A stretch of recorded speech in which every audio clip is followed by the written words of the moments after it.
Assalamualaikum teman-teman. Kali ini saya akan membuat salah satu motif dasar yang mungkin teman-teman bisa gunakan untuk membuat tas tali kur. Langkah yang pertama, saya sudah kaitkan 18 tali yang panjang masing-masing talinya 150 cm. Kemudian kita ambil dari sisi sebelah kiri 4 tali.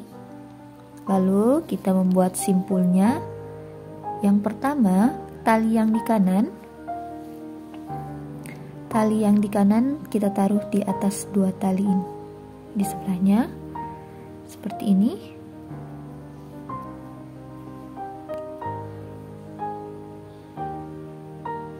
Kemudian tali yang di kiri diletakkan di atas tali yang tadi, lalu masukkan dari bawah.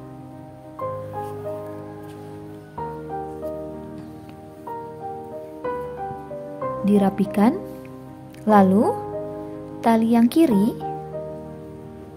kiri dari bawah 2 tali, kemudian diletakkan di tali yang di kanan, kemudian tali yang kanan masukkan ke dalam lubang yang ini.